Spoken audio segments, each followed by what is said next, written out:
Hola, ¿qué tal a todos? Bienvenidos a Mente Abierta.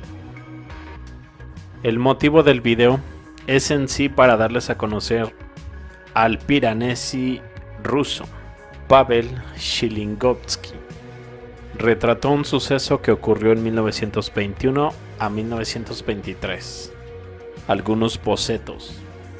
Este hombre, pintor, artista gráfico, grabador y educador, representante del neoclasicismo y los estilos modernos, obtuvo la educación artística en las escuelas de las artes de Odessa entre 1895 y 1900.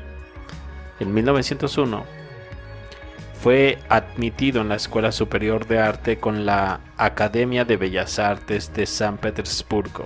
El grabado fue lo que se convirtió en su foco de interés artístico.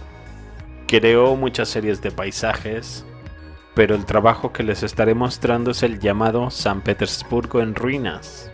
La traducción nos cuenta lo siguiente: los desastres, la guerra, los disturbios y los incendios, los brotes, las explosiones y las revoluciones de las personas siempre dejaron especialmente huellas e impresiones en las grandes ciudades, dando una imagen grandiosa y a veces pequeña, pero llena de horror y tragedia.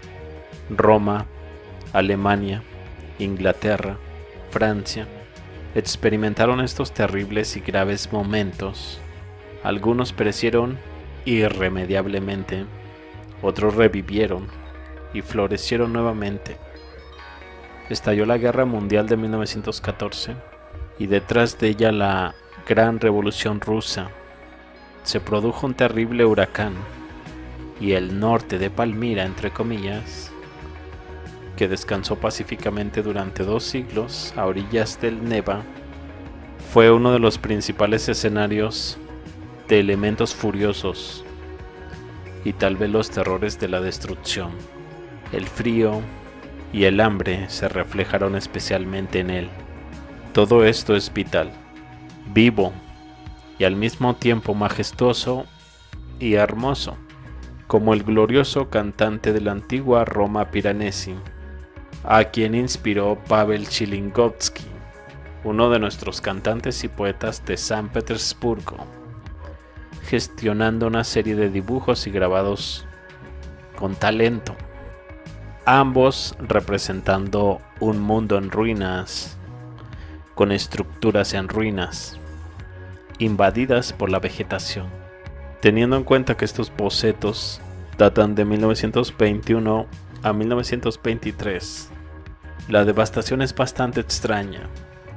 Según tengo entendido, las ruinas se atribuyeron a la Primera Guerra Mundial de 1921-1923. San Petersburgo arruinado hasta el punto presentado claramente no era parte de mi educación.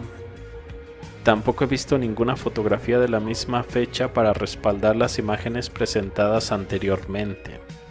Para ser sincero, estos bocetos me recuerdan una mezcla de incendios urbanos con algunas ciudades de lodo. Y si estos grabados de Shilingovsky fueron realizados en estas fechas tan recientes, claro que está presente la fotografía. Por lo tanto, ¿dónde están las fotografías que coinciden con estos grabados en madera de Shilingovsky? ¿Por qué no hay una foto de Shilingovsky? Era tan importante y alimentó una galaxia de artistas gráficos sobresalientes. ¿Realmente estaba vivo en el siglo XX? Si esto es realmente San Petersburgo en la década de 1920, algo está muy mal. O hay algo que no se nos dice de San Petersburgo de los años 20.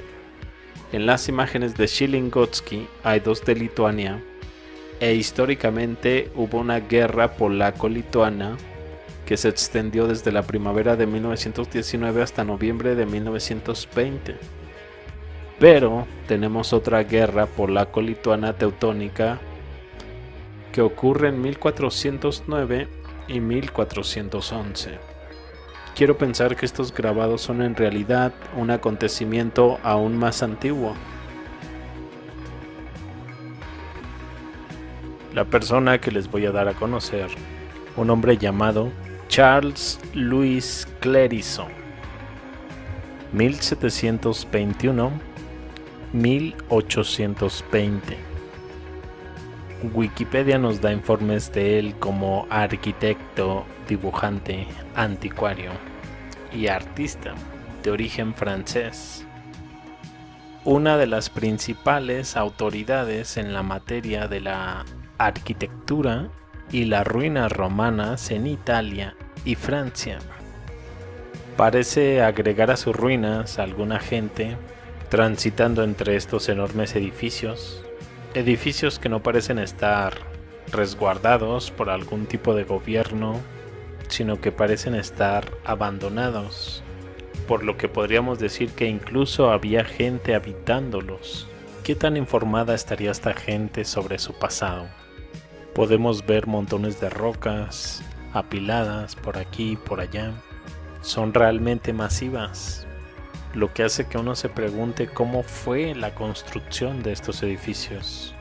Porque si fueron construidos con métodos tan simples como los que nos enseñan, creo que presentan demasiada precisión. Muchos de estos edificios ya están invadidos por la naturaleza. Crecen ramas entre sus paredes. Claro que la gente que está dibujada hacen un contraste muy grande con los edificios, porque ni siquiera nos da una idea de cómo y qué herramientas realmente utilizaron. Estamos hablando aquí de bloques de aproximadamente 1 tonelada en adelante. Podemos ver que la mayoría de las entradas son realmente enormes. Tendrán realmente estos edificios miles de años en el lugar. Las vistas son de diferentes lugares, algunas son en Roma, algunas de Nápoles, de Francia.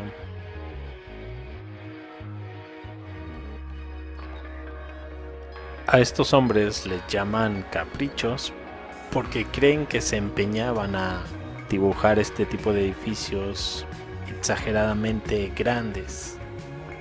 Pero sin embargo es una constante que todos ellos están dibujando. Son más de 10 artistas caprichos los que he seguido hasta el momento, que puede haber más. Todos están representando edificios realmente altos, muy grandes, exageradamente grandes para estas personas. Si estos edificios realmente vienen de la época romana, es como si la arquitectura hubiese involucionado, porque estos edificios son megalíticos. Y sin embargo parece que los romanos los trabajaban a la perfección. Solo mira cuánto detalle agregan a la construcción, como si cada pieza fuese construida en serie. Es decir, aquí no estamos viendo un trabajo mal hecho, sino que se ve claramente cómo fue una obra construida por arquitectos de calidad, por trabajadores de calidad. Muchos de los lugares representados se han podido identificar recientemente, pero no todos. Muchos de ellos quizás ya no existen y por lo tanto les atribuyen una imaginación creativa. Sin embargo, todos estos hombres, artistas caprichos, son consistentes en representar arquitectura colosal. Muchos de estos edificios invadidos por el barro, hechos trizas en ocasiones. Creo que para la gente que construyó esos edificios, realmente construir de esta forma no era ningún problema, porque podemos ver la misma arquitectura colosal en cada uno de los edificios, y todos ellos resaltan por la perfección. Aún estando en ruinas, son realmente deslumbrantes.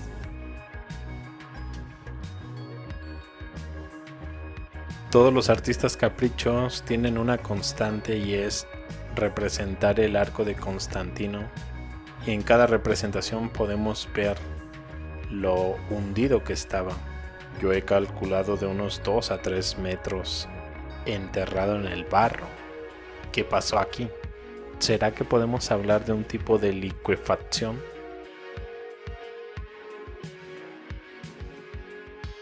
El señor Charles Louis Clerisson se cuenta que él tenía clientes como Catalina la Grande y Thomas Jefferson. Lo que me recuerda, Catalina la Grande es la misma que derrotó a Pugachev, del que se dice fue el último Khan en Tartaria. Marca el inicio de la decadencia de este enorme imperio. Por lo que estamos hablando aquí de personajes que vivieron en eventos realmente cruciales en la historia. ¿Será que esta involución arquitectónica y de muchos aspectos viene partiendo desde la época medieval? Regularmente estos señores, artistas caprichos, tenían varias carreras en su haber. Principalmente eran arquitectos, por lo que puedo comprender el por qué les llamaba tanto la atención estas ruinas. Quizás ellos mismos se hacían las mismas preguntas en cuanto a la obra arquitectónica que tenían enfrente. Preguntas de cómo levantaron semejantes megalitos de 1 tonelada en adelante y con qué herramientas. Sé que muchos de ellos incluso estudiaron la historia de la arquitectura buscando respuestas. Quizás ellos en su época tuvieron acceso a libros que hoy en día sería muy difícil para nosotros, dado los siglos que ya han pasado. Charles Clerisson nace en París y en 1746, ya tenía 25 años, se ganó un premio en un concurso de arquitectura. Este premio incluía una beca para estudiar en Roma. Ahí se convierte en residente de la Academia Francesa de Roma, donde tenía como instructor al pintor de ruinas Giovanni Paolo Panini. También entabló amistad con Giovanni Battista Piranesi, por lo que en 1752 los tres emprenden un viaje de bocetos a la Villa Adriana, y se relata que incluso antes de empezar a dibujar los tres tuvieron que cortar, quemar la maleza. Acechaban incluso colonias de serpientes y escorpiones venenosos.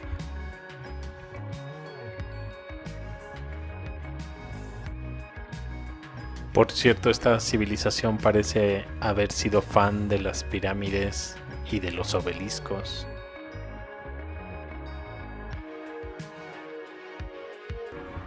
Es momento de que conozcan a Carlo Bozzoli. Nos muestra Crimea, 1840-1842. De origen italiano, recorre toda la península en 1842. Su trabajo dio como resultado la publicación de un álbum de fotografías de la región, allá por 1856. Hermosos paisajes y lugares de interés de Crimea. Dichas litografías reflejan muchos de los monumentos de Crimea, muchos de los cuales podemos ver cómo es que no han sobrevivido hasta nuestros días. Aquí tenemos la tumba de Mitrídates. Resulta que todavía debe haber una mazmorra, pero no está oficialmente allí. Aquí tienes la fortaleza genovesa en Sudak. Esta hermosa vista es de Cafa Feodosia. Por ahí puedes ver algunas ruinas de antiguos edificios claramente. Fortificaciones genoveses, Chufut Kale. Y por lo tanto ahí tenemos las ruinas de dichas fortificaciones genoveses. Estas son las ruinas de una iglesia cristiana primitiva. Y aquí los restos de fortificaciones genoveses en Inkerman. A esta litografía le llamó pasamontañas. En la cima de estas montañas podemos ver los restos de muros totalmente destruidos. Esta litografía llamada Vista de Balaclava desde el lado de las fortificaciones genovesas. Aquí los restos de los antiguos queronesos en Sebastopol.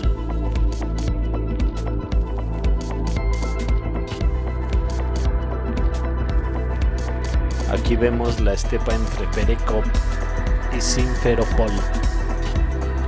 Como puedes apreciar, se pueden observar algunos montículos escitas esparcidos por todo el lugar. Este edificio, el fuerte de San Nicolás. Quizás muchos de los dibujos te recordarán a Giovanni Battista Piranesi, quien también pintó ciudades destruidas y muy similares a estas litografías, solamente que en Europa. Litografías muy extrañas sobre la guerra y por qué hay una naturaleza muy diferente en ellas. Podemos ver claramente cómo la región tiene áreas naturales muy diferentes. Podemos ver un lugar más verde, bosques, áreas costeras, desiertos con arena, suelos salados con arbustos, montañas con cascadas, estepas con hierba aptas para caballos. En invierno todo esto debe cubrirse con nieve y es entonces que volvemos a las fotografías. Tenemos el mismo tema. No hay bosques, vegetación en las fotografías. ¿Qué pasó? ¿Fue todo cortado? ¿Es esto posible? En los edificios podemos ver que la naturaleza se apodera de las áreas. En la historia podemos ver cómo esta ciudad ha sufrido 2 guerras. Tenemos la guerra de Crimea y la Segunda Guerra Mundial.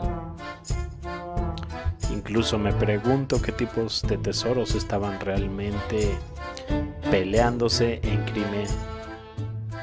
Por aquí en la península hay algunos fuertes estelares. Por ejemplo, este en Arabátska tiene muchísimo daño de batalla.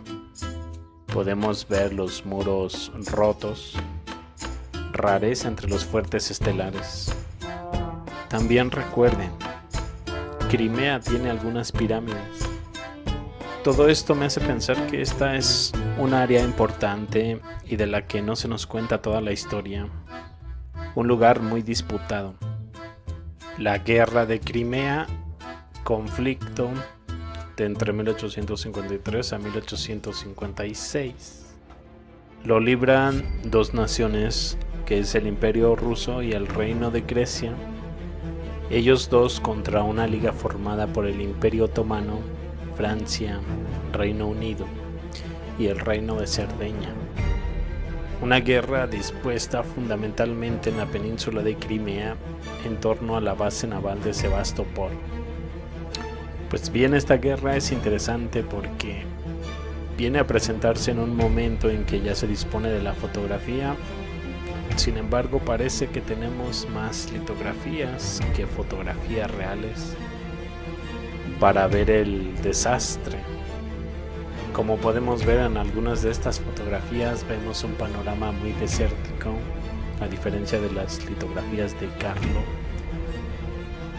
quien estuvo recorriendo el lugar casi en las mismas fechas. Y no sé qué opinen ustedes de las fotografías. Algunas son bastante sospechosas como escenificadas. Traté de encontrar algunas buenas tomas, pero todas son prácticamente fotografías a un pequeño grupo de personas y no a campo abierto o algo por el estilo. Sobre los artistas capricho, esos hombres dibujando ruinas invadidas por la naturaleza, edificios de gran dificultad, muy vistosos, Las pinturas que estoy mostrando pertenecen a Giovanni Antonio Panini, un artista que también dibujó caprichos, es decir, obras sacadas de la imaginación del artista. Giovanni Antonio Panini nace en 1691 en Piacenza y muere en 1765 en Roma. El hombre alcanza la fama como decorador de palacios y como pintor es muy conocido por sus vistas de la ciudad de Roma, en las que se interesó sobre todo por los restos más antiguos de la ciudad. Uno de sus trabajos más conocidos es del Panteón de Roma.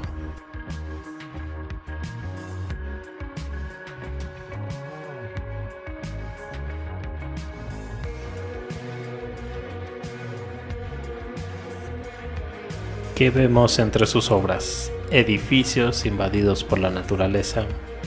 Vemos una arquitectura espectacular. ¿Es esta Roma una fantasía? Sin embargo, hay varios artistas dibujando estas ruinas en el siglo XVI, XVII. ¿Qué es lo que realmente estarían dibujando? ¿El resultado de una guerra? ¿Un cataclismo?